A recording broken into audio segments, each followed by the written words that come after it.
Hello, everyone, and welcome back to English in Fluency, the place where your listening skills grow stronger every single day. I am Alex, and I am so happy you are here with me right now. Today we have a very special and long practice session designed specifically for your level B1, which is an incredible place to be because you are moving from basic English into real, flowing conversation. Today's topic is one of the most important ones you will ever study because it is something we face every single day of our lives. We are going to talk about problems and solutions. Think about your own life for a moment. How often do you have a small problem, like losing your keys, or a big problem, like a disagreement with a friend? And how often do you try to find a solution? Today, you are going to learn how to hear these problems in English, how to understand the details, and how to follow the solutions that people propose. This skill is the key to following conversations with confidence. If you can understand the problem and the solution, you can understand the story. So, get comfortable. Maybe grab a cup of tea or coffee, and let's dive into the world of English listening together. Imagine for a moment that you are sitting in a coffee shop. You are not part of the conversation, but you are sitting at the next table. You hear two people talking. One person sounds stressed, their voice is a bit higher, and they are speaking faster. The other person is calm, speaking slowly, and asking questions. You don't need to see them to know what is happening. The first person has a problem, and the second person is trying to help. This is the structure of so much of human communication. First, we state the problem. Then we explore it. And finally, we try to find a solution. But for an English learner, this can be tricky. Why? Because when people have a problem, they often use emotion in their voice. They might use idioms or phrasal verbs that you haven't learned yet. They might speak quickly because they are anxious. Today, we are going to slow things down and look at the patterns so that when you hear these conversations in real life, you will be ready. Let's start with our first story. I want you to listen carefully. We will meet two characters today. The first one is named Jenny. She is a graphic designer who works in a busy office in the city. The second character is named Mark. He is her colleague and a very good friend. They are sitting in their office kitchen during a lunch break. As you listen, try to identify exactly what Jenny's problem is. Don't just listen to the words, listen for the feeling. Is she angry? Is she sad? Or is she just tired? And listen to Mark. How does he react? Does he ignore her? No, he listens. Let's begin. Jenny was sitting at the small round table in the kitchen, staring at her sandwich. She wasn't eating it. She was just moving the bread around with her hand. Mark walked in, holding his phone, smiling because he had just read a funny message. But when he looked up and saw Jenny's face, his smile disappeared. He knew immediately that something was wrong. He put his phone in his pocket and pulled out a chair to sit opposite her. He didn't say anything at first. He just looked at her with a questioning expression. This is a very common way to start a conversation about a problem. It is an invitation. It says, "I am here. You can talk to me." Jenny looked up and sighed. It was a heavy sigh, the kind that comes from deep in your chest when you are carrying a lot of stress. She said, "Mark, I don't know what to do. I feel like I am drowning in work." This phrase, drowning in work, is a very common idiom we use at the B1 level. It doesn't mean she is in water. It means she has too much work. and she feels like she cannot keep her head above the surface. It is a feeling of being overwhelmed. Mark nodded. He didn't interrupt her. He let her continue. Jenny went on, "My manager gave me 3 new projects yesterday. 3, and I already have 2 that I need to finish by Friday. I stayed at the office until 9 o'clock last night, and I am just so exhausted." Now, let's pause the story here for a moment to analyze the language. Jenny stated her problem clearly, but she used specific words to show the intensity of the problem. She used the word exhausted. You might know the word tired. Tired is when you need a little sleep. Exhausted is much stronger. It means you have no energy left. She also used the time phrase, until 9 o'clock. This gives us context. It shows us the reason for her exhaustion.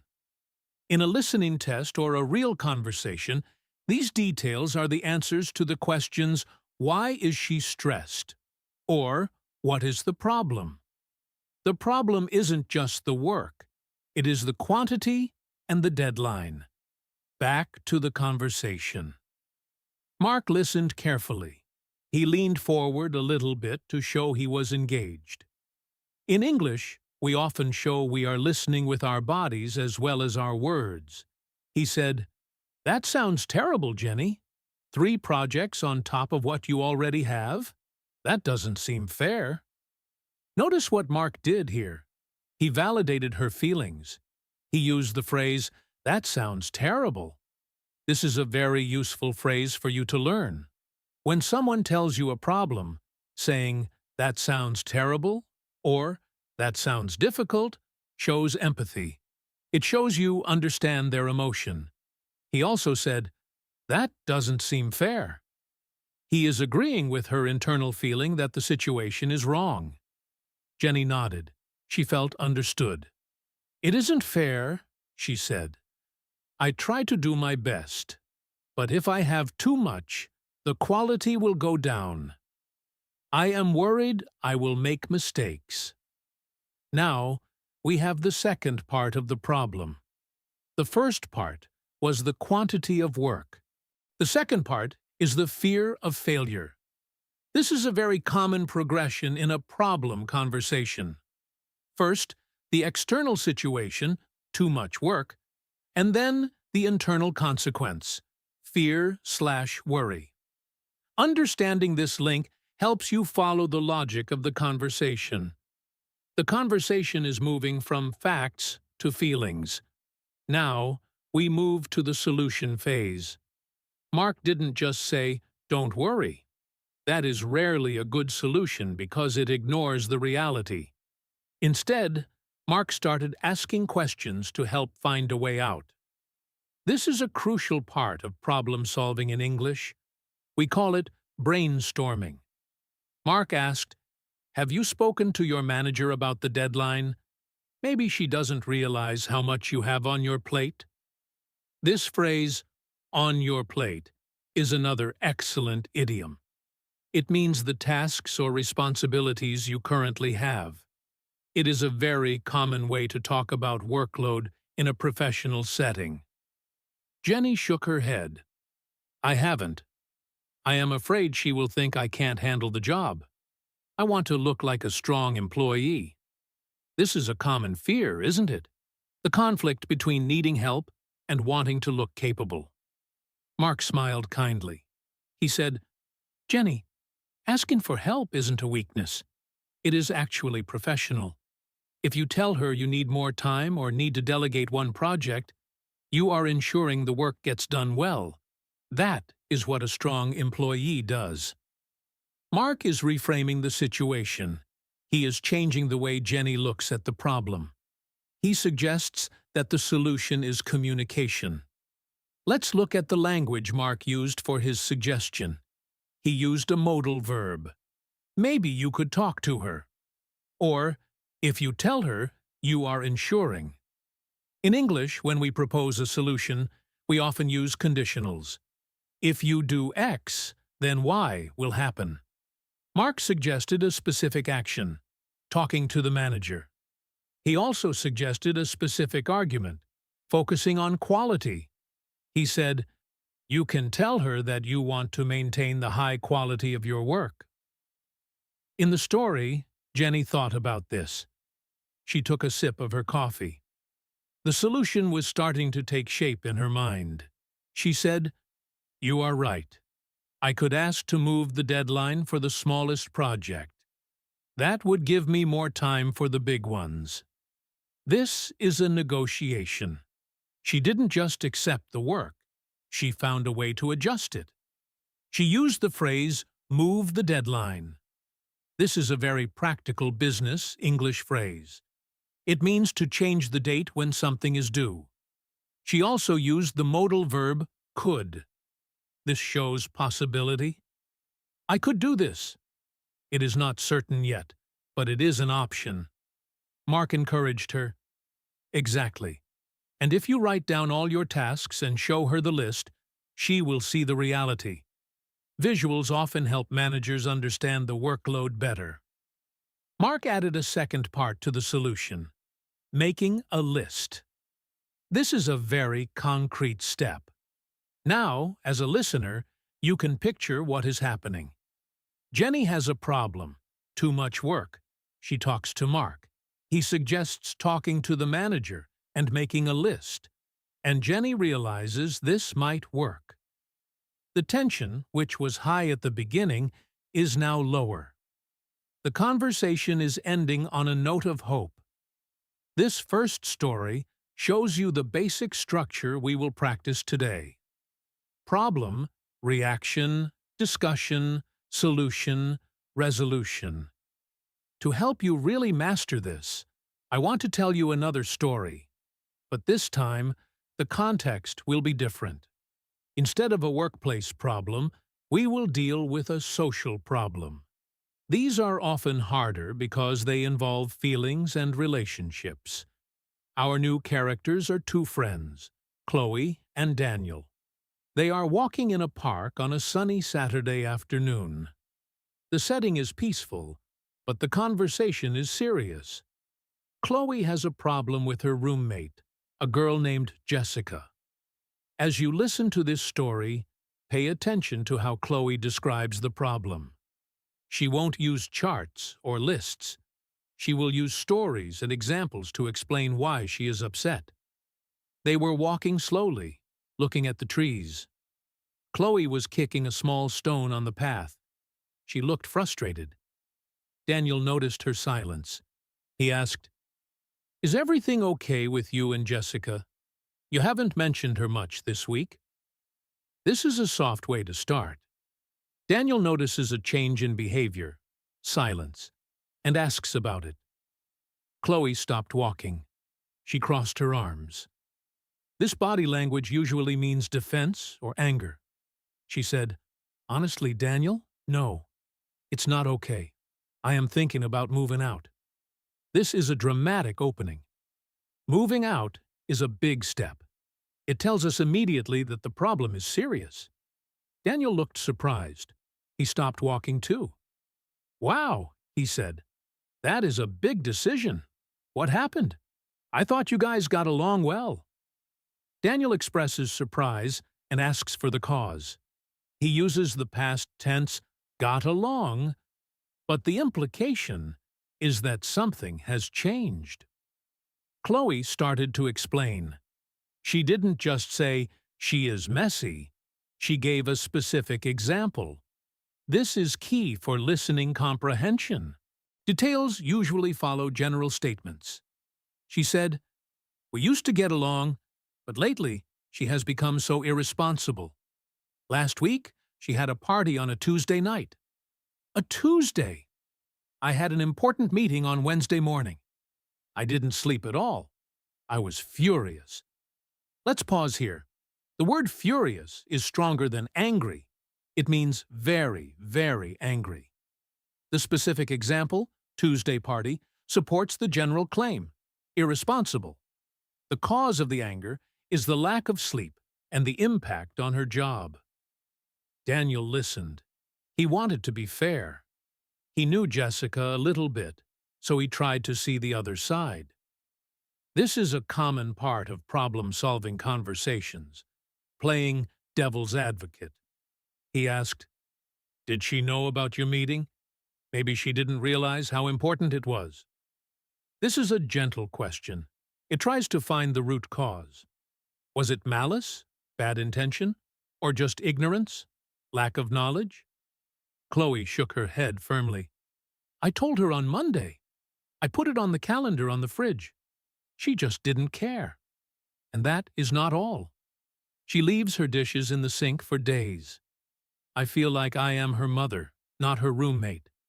I clean up after her constantly. I am tired of it." Now, the problem has expanded. It isn't just about the party. It is a pattern of behavior: dirty dishes, lack of respect. She uses the phrase "tired of it," which means she has been enduring this for a long time and has reached her limit. Now, Daniel has to help find a solution. Moving out is a radical solution. Is there a better one? He suggested communication, just like in the first story. But here, the tone is different. He said, "Moving out seems like a lot of stress. Have you tried sitting her down for a serious house meeting? Not just a text message, but a real conversation where you set some ground rules?" The phrase "ground rules" is very useful. It means basic rules of behavior for a shared space. Daniel is suggesting a formal conversation to establish boundaries. Chloe looked skeptical. She didn't think it would work. She said, "I've tried talking to her. She just laughs it off or says she will do better. And then 2 days later, it's the same thing." This adds complexity. The solution has already been tried and failed. This is an important detail for you to catch as a listener. If a solution has failed, the conversation must move to the next step. The listener must adjust their advice. Daniel thought for a moment. If talking didn't work, maybe action was needed. He said, "Okay, if talking doesn't work, maybe you need to take a different approach. You could stop cleaning her dishes. Just leave them there. Or, if you want to be more formal, you could write a written agreement. Sometimes writing it down makes it more serious." Daniel offers 2 solutions here: passive action, stop cleaning, or formal action, written agreement. He presents options using "you could." Chloe considered this. The written agreement might work. Or maybe I just need to find a new place. I really value my peace and quiet. Chloe is weighing the options. She weighs the effort of the solution, fighting for the agreement, against the result, peace and quiet. In the end, she decides that the solution might be to leave. She says, "I think I will look for a new apartment next month. It's just not worth the stress."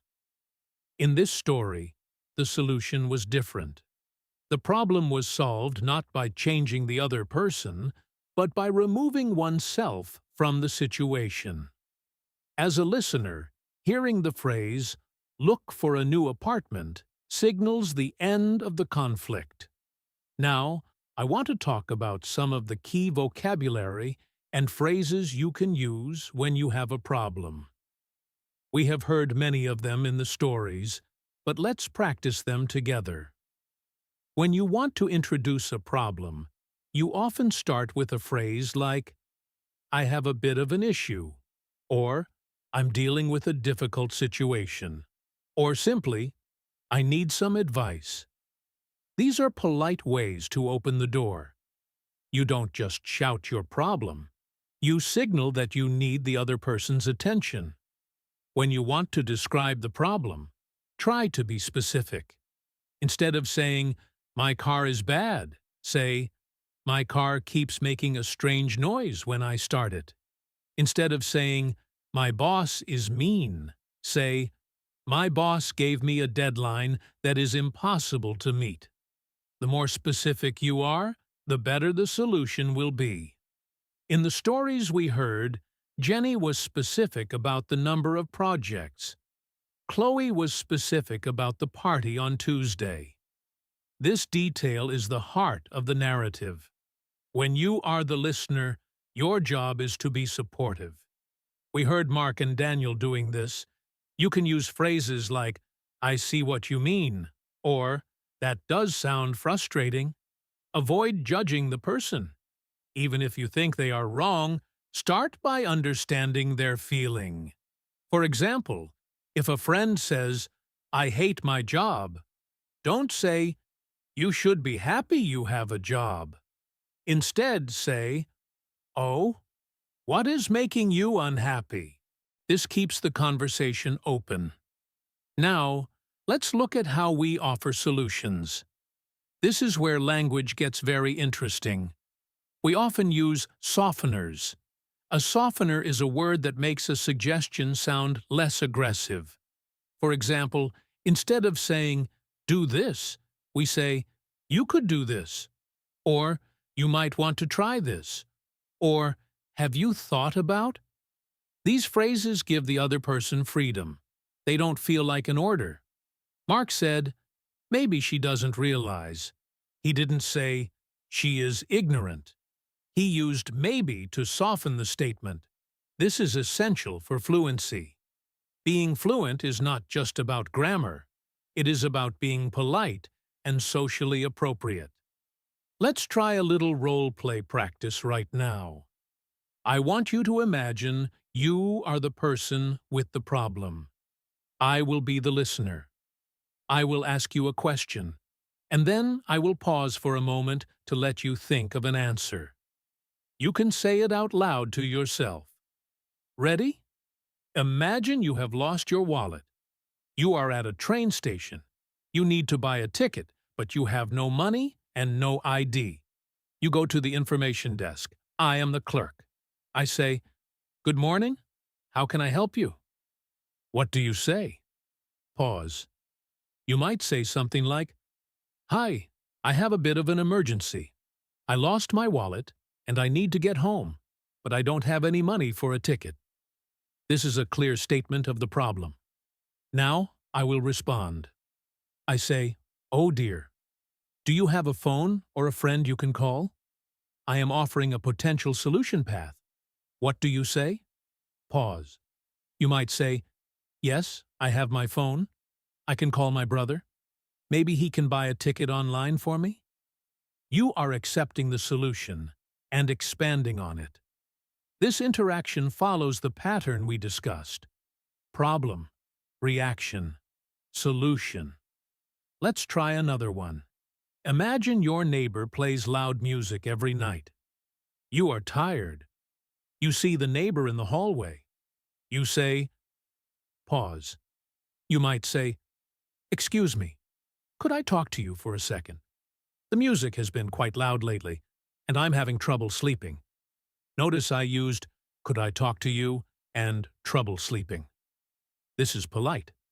The neighbor says, "Oh, I'm sorry. I didn't know the walls were so thin." Now you can propose a solution. You say, pause. You might say, "Maybe you could turn it down a little after 10 p.m. That would really help me." You offered a specific, reasonable solution. These little mental exercises are how you build fluency. You are training your brain to connect the problem to the language. Let me tell you one more detailed story. This one is about a misunderstanding, which is a very common type of problem. This story involves a couple, Elena and Marcus. They were planning a vacation. Elena had been planning it for months. She booked the flights, the hotels, and even the restaurants. She was very excited. One evening, she was sitting at the computer, looking at the itinerary. Marcus came in and sat on the sofa. He looked not happy. He looked uncomfortable. Elena turned around and said, "Look, I found a great tour for our second day in Rome. It includes the Colosseum and the Forum. Isn't that great?" She expected him to be excited. She expected him to say, "Wow, Amazing! But Marcus didn't say that. He rubbed his neck and looked down. He said, "Yeah, it looks cool. But, Elena, we need to talk about the budget." The word budget is often the start of a difficult conversation. It involves money, which is a sensitive topic. Elena's smile faded. She felt a flash of annoyance. She thought he was being cheap. She said, "What about the budget? We agreed to go to Italy. I found good prices." Marcus sighed. "I know we agreed to go," he said, "but last week my car broke down. The repair cost almost $1,000. I didn't want to worry you, but I am a bit short on cash right now. I'm worried about how much this trip is costing." This is a classic hidden problem. Marcus had a problem, car repair, that he didn't share immediately. It was hiding in the background until the vacation plans forced him to speak up. Elena felt guilty for being annoyed. She realized she didn't know about the car trouble. She said, "Oh, Marcus, why didn't you tell me? That's stressful. I wish you had told me sooner." This is an important reaction. She shifted from defense to empathy. She acknowledged the hidden problem. Now they had to find a solution. The problem was financial. The solution had to involve adjusting the plan. Marcus said, "I still really want to go. I don't want to cancel. But maybe we can stay in hostels instead of hotels? Or maybe we don't need to take that guided tour. We could just walk around by ourselves." Marcus offered compromises. A compromise is a solution where both people give up a little bit to reach an agreement. He gave up the comfort of hotels, and she would give up the guided tours. Elena looked at the screen. She thought about it. She really wanted the hotels, but she knew the relationship was more important. Can skip the paid tours. I actually can skip the paid tours. I actually like walking around on my own. It's more adventurous. Marcus looked relieved. He smiled. "Really? You wouldn't mind? That would save us so much money, and I would feel much more relaxed." Elena nodded. "I want you to be relaxed on the vacation too. It's our time together. The most important thing is that we are there, not where we sleep." This story illustrates a problem based on external circumstances, money, and lack of communication. The solution was collaboration. They worked together to change the plan. The key phrases here were about negotiation. "How about this? Maybe we could? I don't mind." These phrases oil the wheels of conversation. They make the gears turn smoothly, without breaking the machine of the relationship. As we practice today, I want you to focus on the flow of these conversations. In your own life, try to notice when you shift from stating a problem to offering a solution. It is a mental gear shift. In English, we often use connecting words to show this shift. Words like however, although, therefore, and so. For example, "I have a lot of work, so I need to prioritize my tasks." "She played loud music, however. She stopped when I asked." "I lost my wallet. Therefore, I need to call my bank." These small words are the traffic signals of English. They tell you where the sentence is going. Green light, red light, turn left, turn right. When you are listening, pay special attention to these words. They often appear right before the solution is introduced. Let's do a listening comprehension check. I am going to describe a short situation. I want you to identify the problem, the cause, and the solution. I will say it at a normal speaking speed, so listen carefully. Sarah was looking for her keys. She was standing in the hallway, checking her bag over and over again. Her brother, Tom, came down the stairs. He asked what was wrong. Sarah said she couldn't find her keys, and she was late for work. Tom asked if she had checked the kitchen table, as he had seen them there earlier. Sarah ran to the kitchen. There they were, under a magazine. She grabbed them, thanked Tom, and ran out the door. Okay, let's break it down. The problem: Sarah couldn't find her keys. The cause: they were hidden under a magazine. The solution: Tom suggested looking in the kitchen, and she found them. It is a simple narrative, but it contains the same structure as the complex work or relationship problems. The structure is constant. Once you master the structure, you can handle any level of vocabulary. Now, I want to talk about the emotion of problems. When we practice listening, we often focus on the facts. We ask, "What happened?" But understanding the emotion is just as important. If you hear someone say, "I'm a bit upset," that is different from, "I am furious." If you treat a furious person like they are just a bit upset, you might make the situation worse. You might offer a simple solution like, "Just relax," which would make them angrier. In the story with Jenny and the work project, Jenny was exhausted. A good solution for an exhausted person is to reduce work. A bad solution is to give her more work.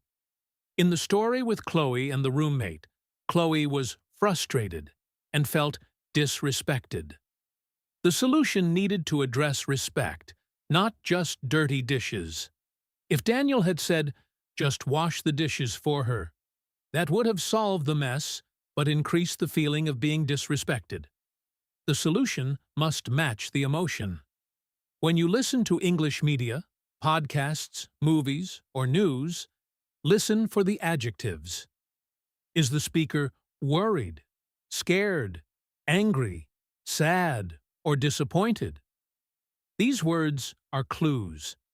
They tell you how to interpret the problem. A disappointed person usually had an expectation that was not met. A worried person is afraid of a future event. A confused person doesn't understand the situation.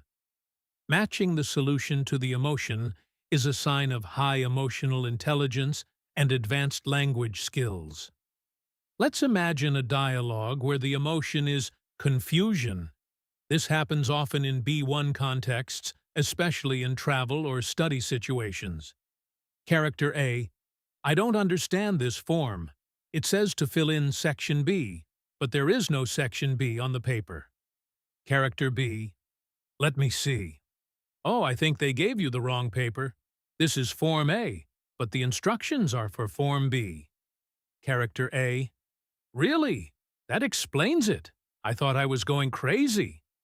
Character B: "No, it's a simple mistake. Just go back to the counter and ask for Form B." Here, the problem was confusion. The emotion was, "I thought I was going crazy." The solution was identifying the mistake and taking a simple action. Ask for the right form. The reassurance, "No, it's a simple mistake," was a key part of the solution because it calmed the emotion. So, as we continue, remember that listening is an active process. It is not just letting sound into your ears. It is predicting what will happen next. When you hear a problem, your brain should automatically start guessing the solution. He is sick? Maybe he should go to the doctor. She lost her phone? Maybe she should call it. When the speaker gives the solution, you check it against your prediction. This active prediction is what makes you a fast and confident listener. I want to share a personal story with you about a problem I had. I think it will help illustrate how native speakers talk about these things in real life. A few years ago, I was trying to buy a gift for my mother online. I found the perfect sweater. I paid for it, and I waited. 2 weeks passed. No sweater. I checked the tracking number, but it didn't work. I felt anxious. Was it lost? Was it a scam? I decided to call customer service. This is a situation you might face. I dialed the number. A robot answered, which was frustrating. I pressed 0 to speak to a human. Finally, a man answered. His name was Steve. I stated my problem clearly. I said, "Hi, I ordered a sweater 2 weeks ago, and it hasn't arrived. The tracking number is not working, and I am worried it is lost." I used the past tense to explain the history, ordered, hasn't arrived, and the present tense for my current feeling. I am worried. Steve looked up my order. He put me on hold for a minute. That minute felt very long. When he came back, he had a solution. He said, "I am sorry, sir. It looks like the package was returned to our warehouse due to a labeling error. It is here with us." I was disappointed, but I was glad it wasn't lost. Steve then said, "I can send it out again today with express shipping, and I will give you a 20% refund for the delay." This is what we call service recovery. He solved the problem, sending the item, and compensated for the trouble, refund and faster shipping. I accepted the solution. I said, "That sounds fair. Thank you for your help." Notice the polite closing. Even though I was frustrated, I remained polite. In English culture, politeness is very important when solving problems. Being rude often makes people want to help you less. Using please, thank you, and I would appreciate can change the outcome of a difficult situation. As we move towards the end of this session, I want to give you a challenge. I call it the 3-step summary. Next time you watch a movie or a TV show in English, try to summarize a problem scene in 3 steps. Step 1. What is the situation? Step 2. What is the conflict? Step 3. How is it resolved? Write it down or say it out loud. For example, let's take a famous story, Cinderella. Situation. Cinderella lives with her mean stepmother and wants to go to the ball. Problem. She has no dress and no way to get there. Solution. Her fairy godmother appears and uses magic to give her a dress and a carriage. It sounds simple, but practicing this structure trains your brain to organize English information. You can do this with news reports too. The news is full of problems. Climate change is causing rising sea levels. Problem. Cities are building higher walls. Solution attempt. Scientists are unsure if it will be enough. Complication, future problem. Seeing the world through this lens of problem and solution makes English listening much easier because you have a framework to hang the new words on. Let's do one final comprehensive listen-in practice. I will tell you a longer, more detailed story. Try to follow the whole chain of events. Tom and Emily were a young couple saving money to buy their first house. It was their dream. They had been saving for 2 years. They had a jar on their shelf where they put their extra coins. They had a separate bank account for their savings. They were very disciplined. One day, Tom came home from work. He looked pale. Emily was in the kitchen cooking dinner. She saw his face and turned off the stove. She knew something was wrong. Tom sat down at the table. He said, "Emily, I have some bad news. The company I work for is downsizing. They are letting people go." Emily froze. Are you fired?" she asked quietly. Tom nodded. "Yes. Next month is my last month. I don't know what to do. We need my salary for the house deposit. This is a serious problem. It affects their long-term goal. The emotion here is fear and uncertainty. Notice the vocabulary. Downsizing, letting people go, fired. These are all work-related terms you should know. Letting people go is a polite way to say firing. Downsizing means the company is shrinking. Emily took a deep breath. She was scared, too, but she tried to be the strong one. She said, "Okay, this is scary, but we will figure it out. You have a month of work left, right?" Tom nodded. "Yes, 1 month of salary." Emily started planning. "This is the solution phase," she said. "First, we need to cut our spending immediately. No more eating out. No more new clothes.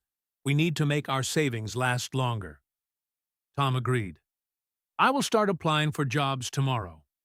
I can also maybe do some freelance work while I look for a permanent job." He is offering proactive solutions. He is taking action. Emily added, "And maybe I can ask my boss for some overtime hours. The extra money could help cover the gap." They spent the rest of the evening making a plan on paper. They wrote down their expenses. They crossed out the things they didn't need. They calculated how many months they could survive on their savings. By the end of the night, they weren't happy, but they weren't panicked anymore. They had a plan. They had transformed a vague fear into a concrete list of actions.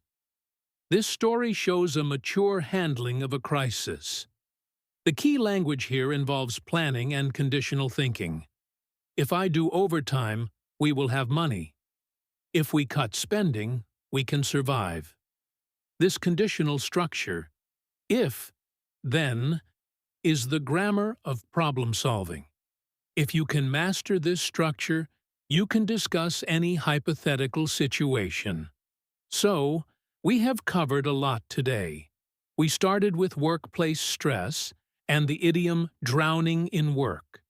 We moved to roommate conflicts and setting ground rules. We discussed financial misunderstandings and the art of compromise. We looked at the language of customer service and the importance of politeness. And finally, we saw how a couple deals with a job loss through planning and conditional thinking. I hope you can see that problem and solution is not just a topic for a textbook. It is the heartbeat of conversation. Every day, you solve problems.